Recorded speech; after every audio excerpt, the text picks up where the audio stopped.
Welcome to the Check Your Head podcast, the podcast where notable musicians and experts come and share their stories and solutions for mental health and wellness. I'm your host, Mari Fong, a music journalist and life coach for musicians, and today I'm thrilled to interview an amazing guitarist from the metalcore band While She Sleeps, whose latest single, Nervous, is based on guitarist Sean Long's own mental health journey and calls it the most important song he's ever written. Sean's journey includes living with anxiety, which also includes panic attacks, panic disorder, and agoraphobia. While She Sleeps' single Nervous is off their fifth album called Sleep Society, which just dropped on April 16th, and we'll be playing a clip of the song at the end of our episode. Next, we'll be speaking with mental health expert Andrea Vassilev from the Depression and Bipolar Support Alliance, who'll give us insight on panic attacks, panic disorder, and agoraphobia, and how cognitive behavioral therapy can play a part in the road to recovery. But first, let's hear Sean Long of While She Sleeps share his story. And now that we're on the topic of live shows, that is such a wonderful feeling for the fans, but I also know it's a wonderful feeling for the band. During this pandemic, how have you dealt with not having that part of your life? I think most artists are now really feeling the sting of this. I know I've been feeling it rather subconsciously, and now I've kind of added it all together, and maybe this is why I've been feeling certain things. Like, a lot of what we do as a band is we spend an hour on stage kind of exerting all this energy that we've been building up, whether it's personal or whether it's the energy we want to get out in the songs or whatever. If you have this moment where your personality goes out the window and you get to really just express yourself freely, and there's not much suffering and not many problems can get in those moments. And especially for a metal band like us, we go fucking mental on stage. So there's a lot of energy release there, and I think I'm missing that now. And that's what a lot of artists are going to start to notice, is that a lot of angst building up there and some kind of energy release that we're missing out of. Well, I think especially for metal bands and the kind of live show that you put on, I mean, everybody's jumping, everybody's like expressing, and they're just having a great time. And I realized that kind of expression of emotion, we don't normally get to do that in our everyday lives. I mean, we just don't get to do that. But with music, whether it's playing or whether it's expressing yourself during the live show, just letting all of that out, it just makes you feel so good. Well, think about that from a fan's perspective as well. Like, how many people would feel comfortable just screaming or singing a song really loud? Like, you don't ever do that. And I think that's an important part of being a human. I think there's so many spiritual practices that involve screaming and letting out. I think there's a reason behind that. And I think for the average person, they don't get to do that ever. When do they get to jump around and just scream without being looked at as like a mental person in the street or something? I think everyone needs that. Like, everyone needs that release. Absolutely. And speaking of your new album, you have a song called Nervous on it, which you wrote, and you said that it's the single most important song I've ever written in my life. And it's about acute anxiety. And I'm wondering, can you describe how acute anxiety shows up in your life? I can. Where it manifests for me in terms of my expression, especially in music and the way I speak about these things, it comes from a moment in my life a few years ago, actually. So acute anxiety and really deep anxiety doesn't affect me as much anymore.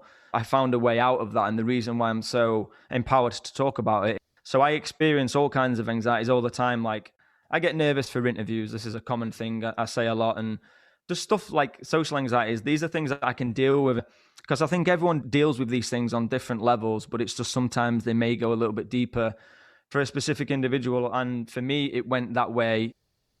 It went quite deep. And I found a way out. So that's how I speak about it in terms of acute, because there was a moment where it went really bad for me. And now, having come through the other end, that's where my inspiration comes to talk about it, because I know whilst you're in that place, it's very easy to believe that you can never get out of it. That's what I believe. Hand on heart, I didn't believe anything other than that. I didn't think I'd ever make it out. And I did. So that's where the inspiration comes from. But I deal with anxiety daily, but it's not problematic anymore. It's more just, it is what it is kind of thing. But Mm-hmm. I'm out of that hole, which is where I'd like to give my inspiration to people stuck in a similar position. Well, I think you used some words that really describe what it feels like when you fall into an acute anxiety or a severe depression. It's like you fall into a hole, like you're at the bottom of a dark well and you're trying to get help, but you're not able to see the light, or it's very hard to see the light, and you're trying to find a way out of that. I know you've also talked about depression in the past, and they often go hand in hand, depression and anxiety. But you mentioned that a few years ago that it got really bad for you. Was there something that triggered that, or something that was going on in your life that kind of made you spiral to a deeper, darker place? Yeah, and I think this is very common for a lot of people in this situation too. It's usually some traumatic event that kind of sets this ongoing struggle off. It's usually some kind of pinnacle event, not for everyone, but I know it was for me. I'll try not to go too deep into it. It's quite a big story. The short version of it is, now I don't put this all down to drinking and partying and stuff like that. But as I was growing up and we were getting more successful in the band, it was very common and very normal for, if you live in England, basically you party. It's quite normal for people to drink and party in England. And if you're in a band, you party a little bit more. And in retrospect, I do feel like it might have got a little bit out of hand, but I was never like an alcoholic or a drug addict or anything like that. That's not my story, but I do think it played a part. So I think it was 2015 Warped Tour, basically partying every night, nonstop. I used to smoke as well. My diet was terrible. But before this, I had a problem with shortness of breath. Every now and then, I had asthma, but really mild asthma. And I had this problem with shortness of breath that I completely ignored my entire life. I never saw it as a problem. And then I played this show. It was in Vegas. It was the hottest show to date in history on Warped Tour that day. So and I basically had this panic attack, and I'd never had a panic attack in my life, and I couldn't breathe. Without going too deep into that moment, because that was the traumatic moment for me. It was one of the worst moments of my life.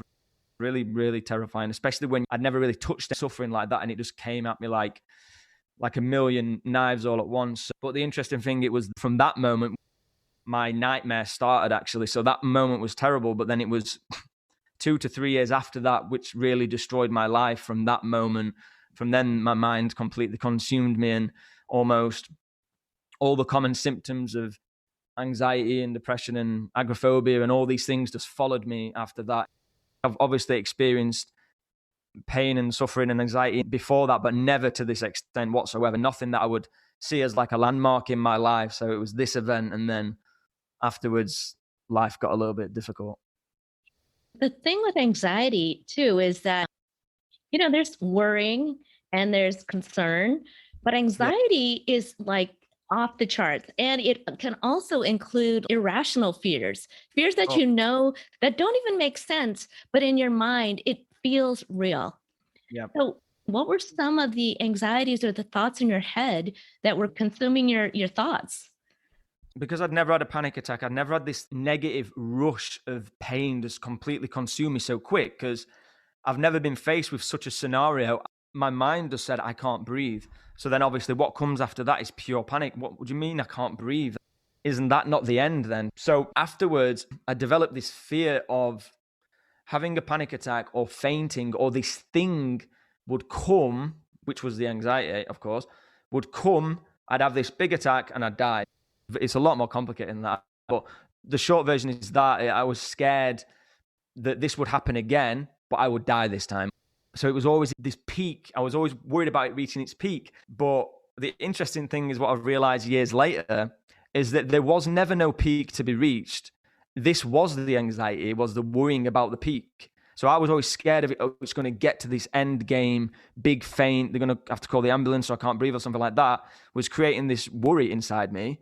But years later, I found out that was the anxiety, that was the peak. And that was the thing I had to deal with. Do you know what I mean? I could have got diagnosed with a lot of things. I think agoraphobia would have been one of them. I was very afraid to go too far away from my house, because I thought the further I got away, the more the panic would come, thinking that this thing would happen and no one would be around to save me. So that kind of kept me bedridden and home-ridden for quite some time. At the very beginning of it, I was actually so frightened to go outside. I'd drink a little bit to go outside. But this time, for the first time in my life, I drink because I knew it was going to take the pain away. Whereas before, I was drinking just because I thought it was fun. I mean, I never knew I was covering up a subconscious problem. But the shit your mind makes up and how it doesn't matter how irrational it is, it's from the individual perspective. And those are the things that bothered me. This whole thing about not being able to catch my breath, about fainting, about this thing coming. So then your mind just runs away with that and creates the most nightmarish things for you, specifically for you. So everyone's is completely different. So now I could give someone my problems and it wouldn't affect them because they haven't had my experiences. So I think it's very individual, but yeah, that's the short version of it. Yeah, I totally get that. I mean, I remember when I was going through bad anxiety, for some reason, I was so afraid that I could never find a parking spot. And for some reason, that was just as a disaster. And so these fears that don't even make sense to us, but feel real, the agoraphobia comes from the safety of being at home, thinking that if you stay at home, all of these thoughts, all of these fears, you have a better chance of them not happening. Yeah. But then, then you're stuck at home. How did that affect your work and your, career as a musician? Yeah, I was out of the game for quite some time when this happened. It was a very serious thing in my life at the time. It was I couldn't work. It's very hard for me to talk about and articulate how bad it was for me personally, but I know people would relate.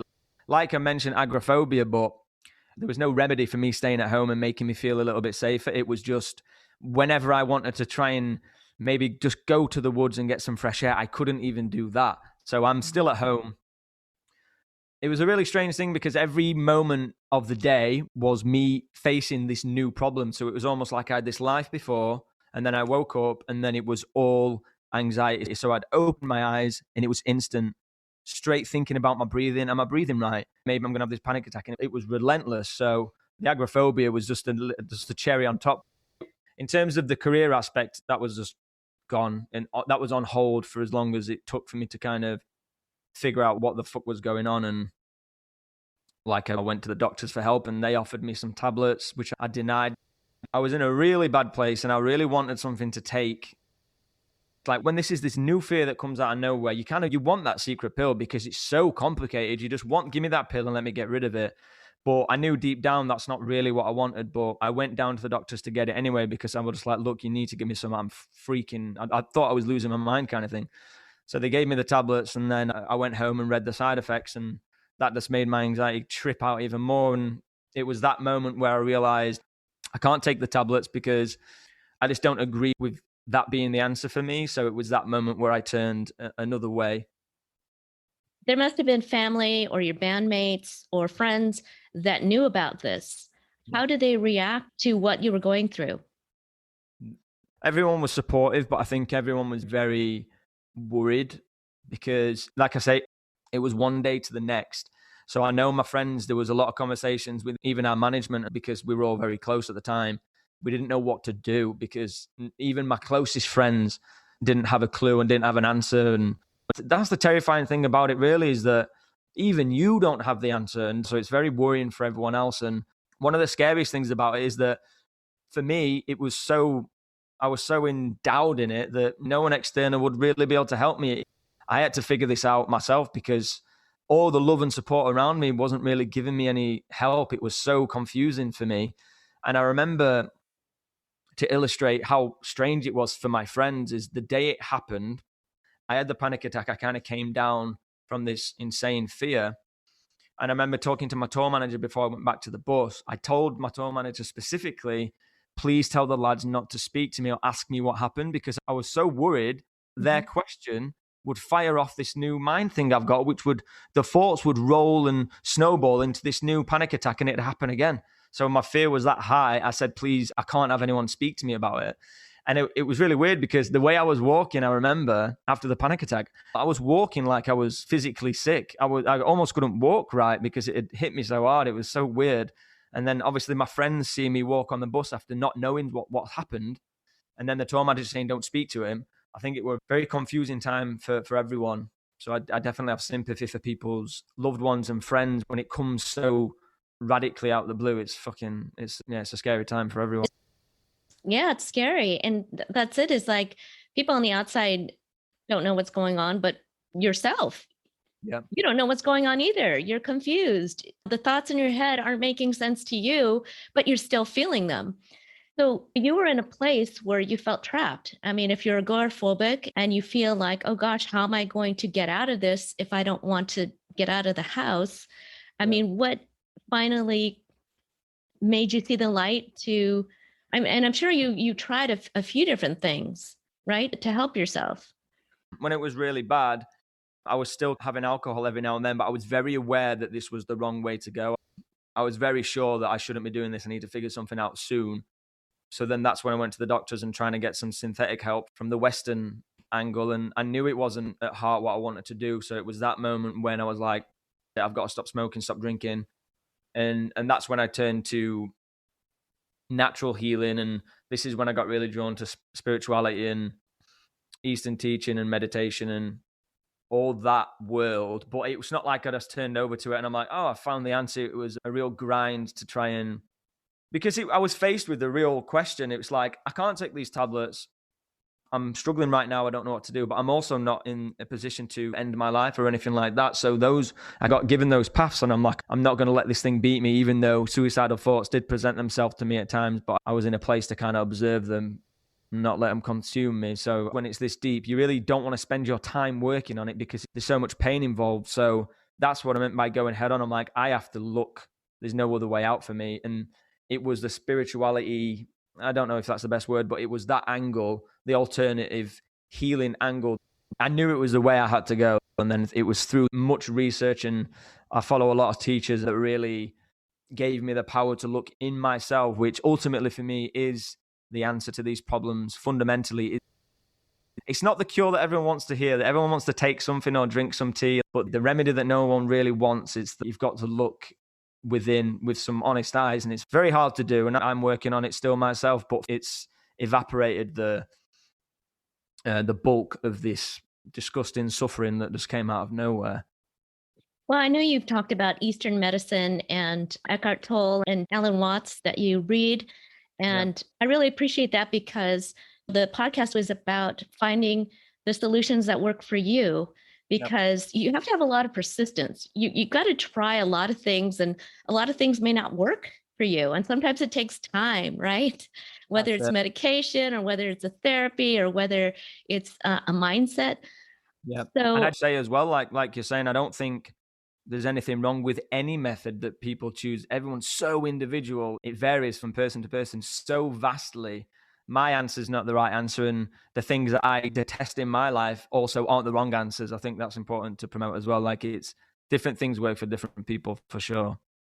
Yeah. Have you ever had issues with depression? Because I said that it does often come with anxiety.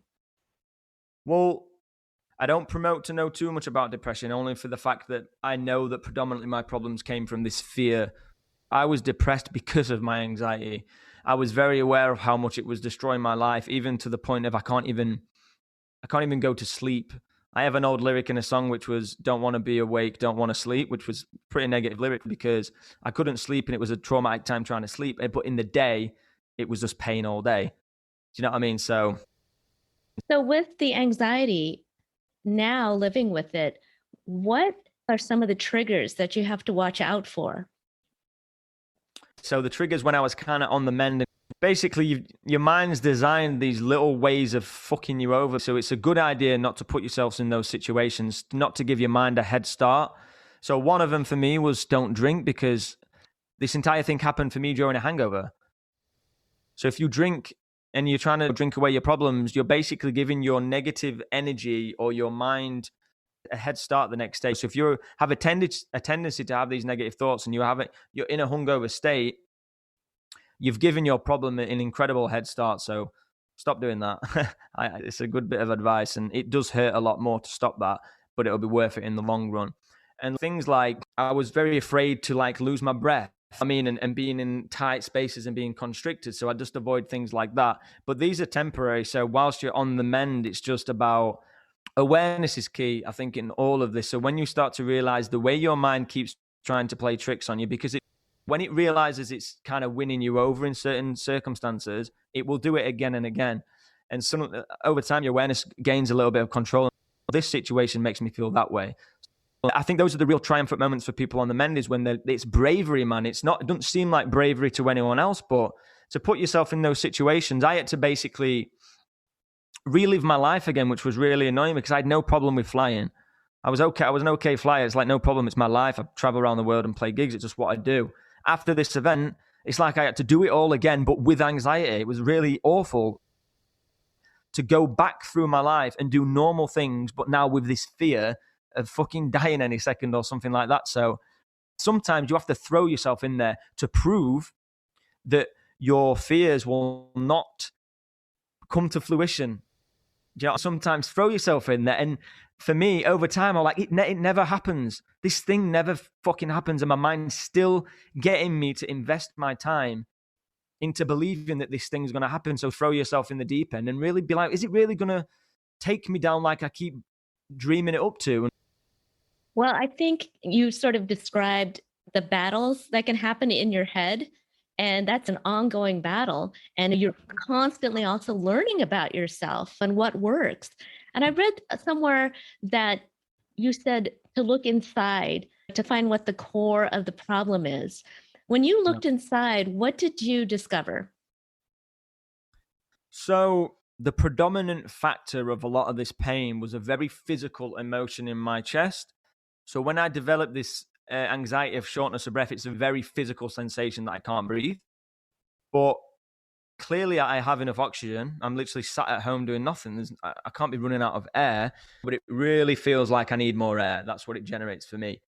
And putting your attention on that whilst you've got this monkey mind kind of trying to... The mind likes to suffer. I learned this from Eckhart Tolle. Like, it really enjoys to suffer, and it's true. Once it's in pain, it will do its best to keep you in pain. So whilst you've got this mind that's trying to bring you down, whilst I was putting my attention on basically the scariest part of my life, which was this shortness of breath center, when you put your attention there, it doesn't stop, but it stops it growing any further. So that's why awareness is key. Oh, there's the thought that usually brings me down to that place. I recognize this pattern now. And then you're almost given, in a weird way to put it, you're given a choice sometimes to decide whether or not, do I want to go down that rabbit hole? Because you can have positive rabbit holes as well. I think that's where creation comes from. You have an idea and then it snowballs and then the next thing you know, you've made an album. So it's your choice to go down that rabbit hole sometimes. Just like when you're in bed and you can't sleep and you're just thinking up some crazy fucking idea or something. But then the negative rabbit holes are the ones that bring you down. There's no time to put your attention in and try and look inwards. And deep down, I know that was the answer, to look at it. But I always was confused as, what does that even mean, to look at it? How do I look at it? Where is it? It feels like it's everywhere. As soon as you put your attention on anything internally, you give your mind a little break. And it's usually the mind that's making up a lot of these stories, which then evoke a terrible reaction emotionally. And that's the sensation that we don't like. So that awareness, it slowly starts to bring you to some peace. And that is easier said than done, for sure. It's definitely not an easy thing to do. So when this feeling starts coming up, what kind of strategies and like coping skills have you learned that worked for you? Because you did, talk about self-awareness. So now you've come to the point where you are aware of the feeling of it and the thoughts of it. Well, let me just say, the reason I enjoy talking about these things is because I don't think it's a mental health problem we're all dealing with. I think it's a spiritual problem. And there's a reason why we're all in so much pain on so many different levels. So it could be insecurities, it could be jealousy, it could be anger. These are emotions I feel. These are emotions everyone feels at some point in their life, along with happiness and these negatively charged emotions, which are not to be thrown away because they're telling you something about yourself. And they're there to be looked at. For me, it's when you're in a great mood and you're filled with joy, there's no need to look inward and find out more about yourself because you're in a great state. So there's a lot of benefit in feeling these negative emotions because it's a wake-up call to look a little bit deeper. It doesn't have to be just depression here and just anxiety here. That feeling sad is a form of depression, but sometimes it goes too deep for some people, and that's when it becomes a problem. So I think there's immense benefits from experiencing these things. It's a good thing because it's making you look deeper into the nature of being alive and existence in general. I think for me anyway, it goes a lot deeper than just an anxiety attack. I think it's saying a lot more about who we are as people, and any emotion or emotional response to anything external or internal is a wake-up call to look inside. Why is all this insecurity coming up at me? Why is this feeling consuming me? That's what I've learned a lot through looking inward, that I still feel a lot of these emotions, but I'm very aware of them the second they present themselves. So I almost get given this choice whether to go along with emotions and be a very jealous person or be a very angry person, or I have a choice to subside and kind of be aware of it while it consumes me, but don't go any further with my mind. But again, I'm on a journey too. Sometimes I fuck up and my anger will get the best of me, and it's too quick because the anger comes too quick and your awareness has no chance to grab it. And before you know it, you're already in the angry state. You're thinking angry thoughts. Or when you're happy, you think happy thoughts. When you're angry, you think angry thoughts. You're consumed. It's too late. The awareness is gone. Yeah, that's the challenge, right? Emotions can be very reactive. And some people have emotions that go 1 to 10, and some people have emotions that go 1 to 1,000.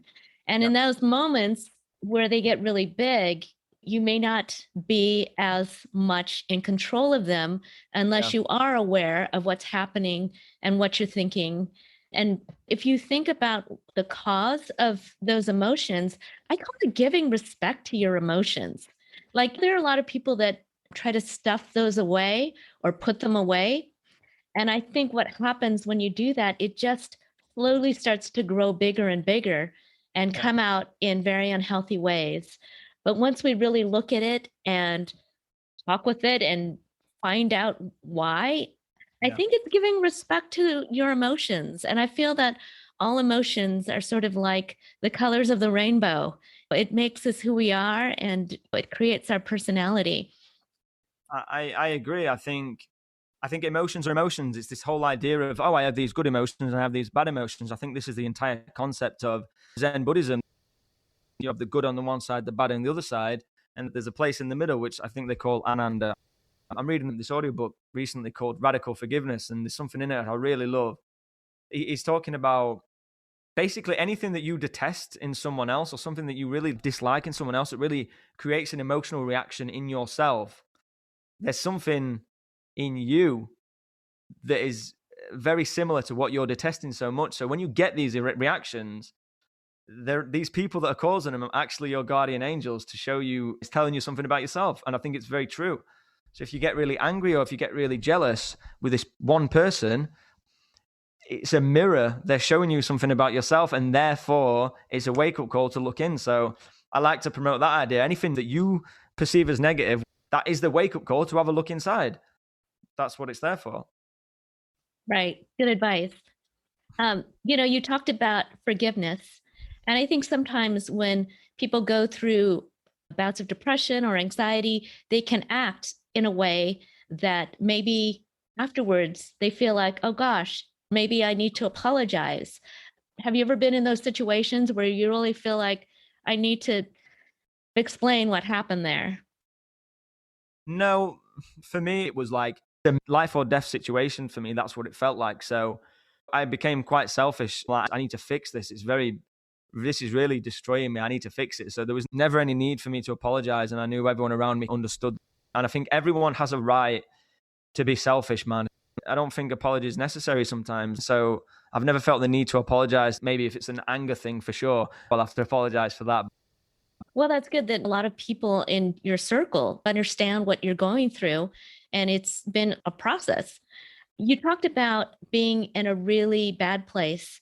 And when people are in that bad place, what were some of the things that you started to do that started to work that helped you get out of that hole? One of the things I really got interested in was Chinese medicine and herbal remedies and stuff. I really fell into that world. I've got a book to recommend as well here. I'll recommend it now we're on the subject. Sure. This is The Ancient Wisdom of Chinese Tonic Herbs by Ron Tiergarten. And it's basically everything you need to know about tonic herbs. And now, I never think that they cured me, but I tell you what they did do, which I think is really important on this journey. they gave me like optimism, and I were like, I fucking found something that I really believe that this might help me. And a specific herb called reishi mushroom, I really connected with it, and I really thought this was going to help me. And I started taking these herbs along with the meditation and stuff. And the good thing about tonic herbs and herbal remedies, this is my theory on it anyway. So yeah, what herbal remedies are really good for is not curing the problem, but you can take things to help with the feelings of anxiety, which is something that herbal remedies help with in the same way that synthetic medicine helps with too. But it'll not, in my opinion, I don't think it will get rid of the problem, but they're very good allies and tools to have when you're feeling these sensations. When I started to leave the house, I'd never leave the house without some valerian root and some reishi mushroom, just because I feel like I've got a friend with me, like a herb that can help me. Natural sedatives was a good way if it got too sharp, like valerian root or chamomile or passion flower or astragalus, lots of things like that. So I think they're really good helpers.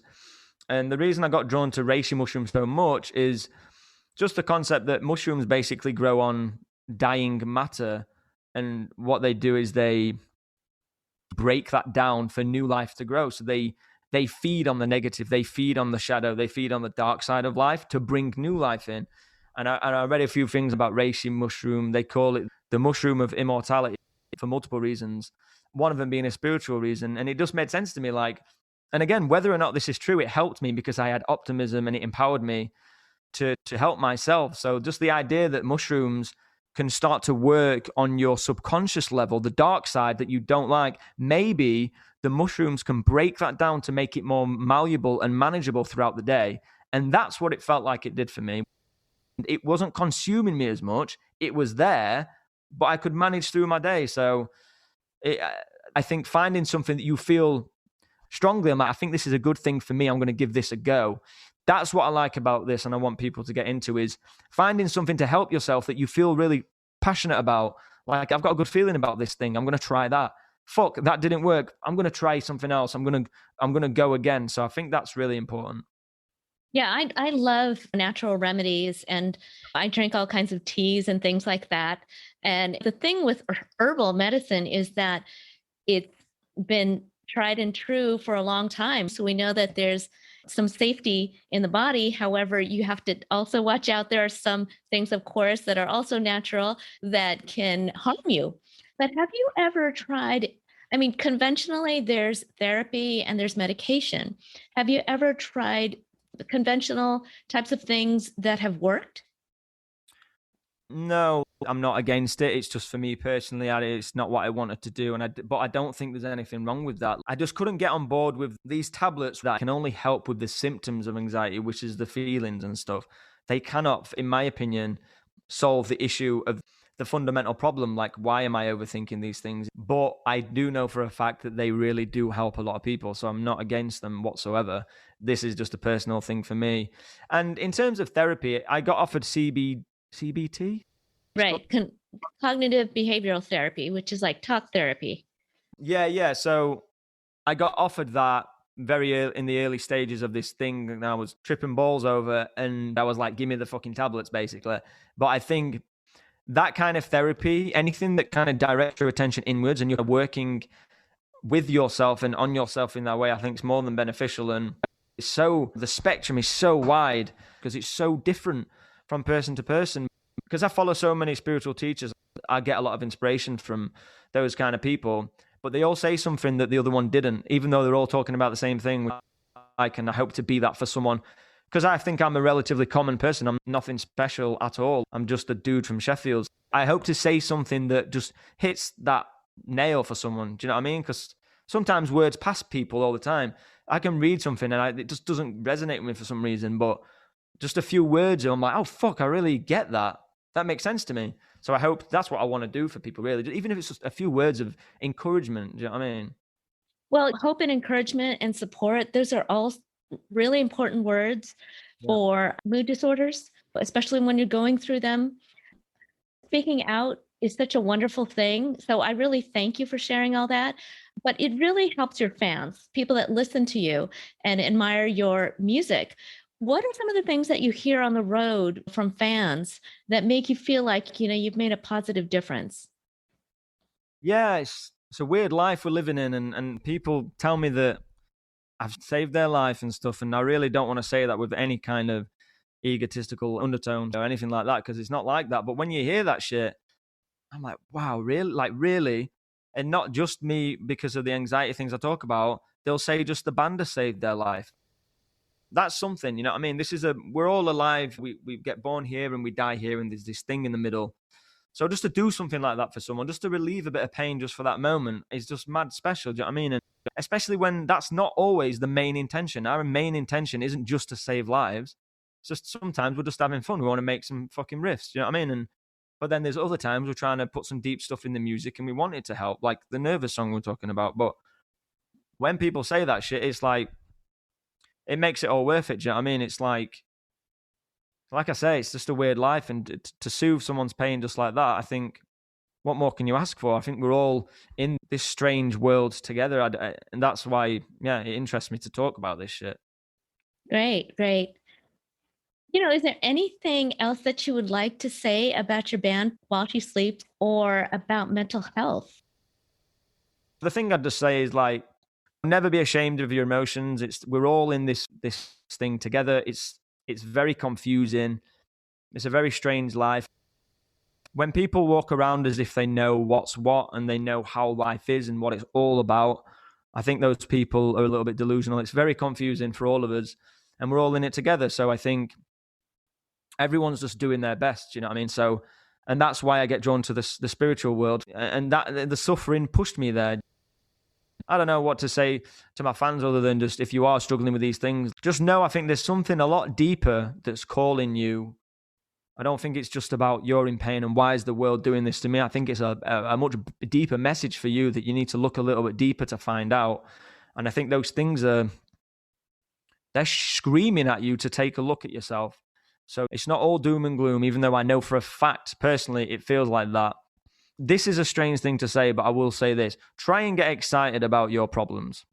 Try and get empowered and try and get optimistic about your bad, negative depressions and anxieties. Because if you can get excited about taking care of yourself, that optimism and that empowerment is mad powerful. That's what I think got me out of my hole the most, but just the attitude of, like, I cannot let this beat me. And I think that goes a long way. Like, have a look at it in that sense. If the depression and the anxieties are always coming and going all the time, what harm is it to try something different at one time and then try something different at another time? There's no harm because you're going to experience it anyway. It's going to keep coming. So just keep searching and like, have some faith, man. But I think the answers are there for everyone. I truly do. And there's a short period of time where we're alive. And I think it's our job to find out a little bit more about why we're in so much pain. Well, I also find, I'm going to speak for myself here, that when we get to the other side and play detective, which is what we have to do when something like this happens, because it's hard for somebody else, really, even a doctor or a good friend, to know exactly what you're going through. You have to get the strength, even if it's the little bit of strength left, to play detective and keep trying and knowing that there is going to be an answer for you. And after you find that answer, you get to a different level. It's funny because it sounds like a video game, but you get to a level where you have even greater joy because you have an appreciation for life and you have an appreciation for what you went through to get to where you are today. And you have a greater sense of confidence and maybe even appreciation for yourself, because you constantly learn something new about yourself as you go through this. I could not agree more, because I felt peace before this event. Of course, I've felt peace, I felt happiness, but it tastes so much better after these things I've gone through, because when you're in this pain, you no longer want money, you no longer want sex, drugs. All you want is not to suffer. You know what I mean? You don't want any material things like a new guitar or clothes, whatever it may be. You don't want anything. All you want is to not be in pain anymore. So once going through that, post these depressions and anxieties, when you do feel the peace, that peace tastes so much better because you know that's all you ever wanted. And it actually grounds you a little bit more. You start to realize that all the things that you were chasing previously, externally, don't really solve those problems and scratch those itches. It's worth it in that sense, because The Buddha said this. It doesn't say what enlightenment is. He said what it's not, and it's the end of suffering. It's an interesting quote. That's all we need, is not to suffer. But the mind's always on a rampage to cause some shit. You know what I mean? Yeah, I agree with you. It tastes a lot better having once experienced that shit. Yeah, and it seems like all the little things that might have bothered you in your younger years just don't bother you at all, because you've gone through the big one, right? You've gone beyond the mountain, and life does get sweeter. Life gets sweeter. I say that because I want to remind people that there is beyond the mountain, and there's a beautiful life there. Next up, we talk with Andrea Vassilev, a speaker, educator, and support group leader for the Depression and Bipolar Support Alliance, San Gabriel Valley chapter in Los Angeles. Andrea will share her thoughts on therapy, medication, and more for panic disorder and agoraphobia. So, Andrea, there was a study in 2019 that was done with 1,500 musicians, and they called it the 73% study. And what they did was they questioned musicians and asked them about different mood disorders. And they found that about a third of them suffered from panic attacks, which is a really high percentage. So I'm really glad that we're talking about panic attacks and also panic disorder. Can you tell me the difference between the two? So that's really interesting. You would think that musicians, of all people, would have such great stage presence and love being in the spotlight. That it's interesting for me to learn that they, in fact, are more likely to have panic attacks. So most people in their lifetime will experience a panic attack or a panic-like attack. If it's the real deal, it is an overwhelming experience in which you feel your body goes into fight or flight mode. Your whole body, you feel like you're going to die. Your heart starts racing. You get dizzy. You get nauseous. You're shaking. You get tingling in your arms and in your legs, and your blood sugar spikes, and it's like everything. And you really feel like you're going to die in that moment. But there's no actual threat. That's the attack. And panic disorder, it becomes a disorder when a month or so later, if you're still worried that it's going to happen again, and so worried that it's impacting your life and your functioning, that's a panic disorder. So people are most likely to have some kind of genetic predisposition where this starts, and then something may trigger it, something hormonal, or when they're older, maybe something, a trigger of something that's in the past. So with Sean, his trigger seemed to be his drinking alcohol. And in fact, his first attacks happened after a long night of drinking. So I wanted to talk a little about anxiety and alcohol because they sort of are sometimes interconnected. People drink for a lot of different reasons, but anxiety is really a common reason. And at first, drinking alcohol can help relieve anxiety. We feel looser and relaxed and more confident. But what happens is as we continue to drink, the alcohol can actually exacerbate anxiety and make it worse. And what they're finding is that it can actually induce panic attacks in the same way that happened with Sean. What happens is the alcohol actually changes the level of serotonin and other neurotransmitters in the brain so that it can worsen anxiety, and the anxiety can last for several hours, even up to a day after drinking. Because with Sean, his first anxiety attack happened during a hangover. And they actually have something called hangxiety, which is that feeling of being on edge after a night of drinking. You might feel a little paranoid or scared, and you can't explain why. They call that hangxiety, and it can make panic attacks more likely. In fact, it says about 25% of people with panic disorder actually have a history of alcohol dependence. So this whole cycle of drinking because you're anxious, and then the drinking causes you to become more anxious, it becomes this spiral that just tends to get worse, which looks like happened with Sean. So Sean, he was offered cognitive behavioral therapy, which I heard is really good to help relieve panic attacks. Can you describe what is a common CBT or cognitive behavioral therapy method that's used for panic attacks? That is possibly, I don't want to say the best because I don't want to start a riot. That is a really great treatment for panic disorder, specifically for panic disorder, because it helps you figure out that even this attack is happening, like it's okay. You're not necessarily going to have another attack. And even if this attack is happening, you're not going to die. Basically, you've got this idea, you've got this experience that happens to you. You're flooded by emotions. You think, oh my God, I'm going to die, right? That thought is not true. This automatic thought then leads to feelings. In this case, they might lead to feelings of fear and anxiety and freaking out. And these feelings lead to behaviors. Behaviors like staying in your room, avoiding stuff, running away, whatever it is. So you've got this circle of thoughts, feelings, behavior, and you get stuck in this loop. And the only way to break this is to go back to the automatic thought and reason with it and take it to court and say, what evidence do I have for this thought? Everything's good. I'm not going to die. I'm just experiencing anxiety. That makes you feel calmer, doesn't it? And Yeah. from there, you can take that into a better behavior, something like, I'm going to take a walk.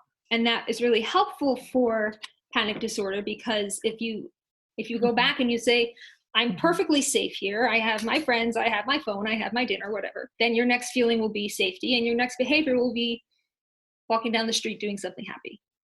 Yeah. That makes sense? Yeah. I think it's just like anything, whether it's riding a bike or driving a car, to learn something new like that, it's practice. Yeah, it's really great. In fact, I've been through the 12-week program for CBT for panic attacks. So I have it from both a patient's perspective and I have it from a clinical perspective. If you go for a pure CBT course, they send you for about 12 weeks with the CBT practitioner. You get these worksheets to fill out about the thought you were having, what kind of panic or anxiety it was producing, how you challenged it. They give you ways you can challenge it. Are you generalizing? Are you catastrophizing? And you have to take every one of your thoughts to trial and hash it out on the page. And it's really kind of mind-blowing. And of course, they give you relaxation techniques and breathing and mindfulness to help you in that moment. But to get down to the bedrock of it and undo some of the mechanism, they give you these ways to unravel your thoughts. Yeah, and put a stop to going down this downward spiral. Yeah. And it's so important to know in the moment that it's not interminable, although it certainly feels interminable. Panic attack it'll peak at about 10 minutes, come down at about 30 or 40, but it does not last forever. That's always good to hear. But when you're in it, it's pretty bad. That's not good. Yeah. Okay, so we talked a little about therapy. What kind of medications can people take for panic attacks? And what are your thoughts on that? This is a subject that people have lots of opinions on. You can take medication for panic disorder. People take Xanax for panic disorder. Like any medications, there are problems, there are side effects. I'm not anti-medication. I am pro-medication as needed. I think people are often quick to say, give me the pill, it's the quickest solution. However, this is one of those you will get better and longer, more lasting relief from something like CBT than you will from a pill. And pills like Xanax are, in fact, habit forming. Coming off of them can be very difficult. So you set yourself up with a lot of other problems. You have to put in the work to learn about yourself and to do the skills and learn the skills, but then you have those skills forever. It's like you learned a whole new language to help yourself. You can apply those CBT skills to so many things: OCD, anxiety, depression, eating disorders. If you're really depressed and you're thinking, I'm so worthless, okay, that's a thought that you're having, but you got to go back and examine, is that a true thought? If you can go back to the thought and deal with the thought and why it's not rational and why it's not true, then the rest of these dominoes will fall into place. and that will make you feel better, and that will make you behave better. So you can apply those CBT skills to so many things. Yeah. So Sean's panic attacks then became a panic disorder, and then it escalated to agoraphobia. Can you explain, like in simple terms, what agoraphobia is and how it happens? What happens is if you have a panic disorder and you are afraid that you're going to have another panic attack, you often develop the next step, which is agoraphobia. You don't want to go outside of the house into a crowd or in a line or in an open space or anywhere from where you won't be able to escape if you do have a panic attack. Yeah. So that's like you have a panic attack, then you have a panic disorder, and then you develop agoraphobia. And if you don't treat it, it just keeps escalating. I see. And that's why people end up being shut in their homes, really panicky, because they don't want to go, oh my God, what if I get on a bus and I have a panic attack on the bus and I'm going to die on the bus, then what happens? Yeah, I guess just the whole idea of hiding away and not being with people, it's just a dangerous position to be in because as humans, we need to connect. Right. And when somebody has a mood disorder, it's important to not only connect, with people and family and friends, but also to connect with people that might be going through the same things you're going through. Support groups can really assist in so many ways, not just the connection, but also just with so many different solutions. It's always good to hear from somebody who's going through what you're going through, what has worked for them. Yeah. And that commonality is so powerful because you don't get that in everyday life. And when you're dealing with a mental illness, you feel like it's the whole world. But if you look at the numbers, the rates for bipolar disorder are not even 1%. So chances are, unless you're going to a group like this, you don't know anybody in your everyday life who also has bipolar disorder. The odds are pretty unlikely. So making those connections is just so invaluable because it validates your experience of what's going on. Yes, and if you're looking for a local support group, visit checkyourheadpodcast.com, where you'll find contact information for NAMI, which is the National Alliance for Mental Illness, and DBSA, which is the Depression and Bipolar Support Alliance. Both of these organizations can help you get in touch with free local support groups. And for musicians in particular, you can contact Backline or Tour Support to find additional mental health resources. You can find those on our website at checkyourheadpodcast.com. And if you need help in paying for your treatment, there are organizations like Sweet Relief Musicians Fund, a nonprofit specifically for musicians in need that can assist in helping you pay. A big thank you to our musical guests, Sean Long of While She Sleeps and Andrea Vassilev from DBSA San Gabriel Valley. For more information on While She Sleeps, their new album Sleep Society, and their upcoming UK tour dates, visit whileshesleeps.com and follow them on their socials at While She Sleeps, and be sure to stay tuned to hear a clip of their latest single, Nervous, at the end of our episode. For more information on Andrea Vassilev and DBSA San Gabriel Valley, visit dbsasgv.org or find them and over 100 other mental health resources on our website at checkyourheadpodcast.com. So until next time, be brave, ask for help, and be persistent in finding the mental help that you need. All this pain we undertake, learn how to love our own mistakes, 'cause we all share the fear to bear this atmosphere. So you are never alone. I know the stars will collide and make no sound. I told the water to rise and I can't swim. I'd go to sleep in the fire, hold you now. Check Your Head podcast is kindly supported and partnered with Sweet Relief Musicians Fund, DBSA San Gabriel Valley, Earshot Media, and Lemon Tree Studios in Los Angeles. Visit checkyourheadpodcast.com, where we have over 100 solutions for mental health. Be our friends on social media at Check Your Head Podcast. Watch us on YouTube and support us with a kind donation on checkyourheadpodcast.com. Check Your Head Podcast is sponsored by a 501c3 nonprofit, with all donations being tax deductible. Thank you for your support, and thank you for listening.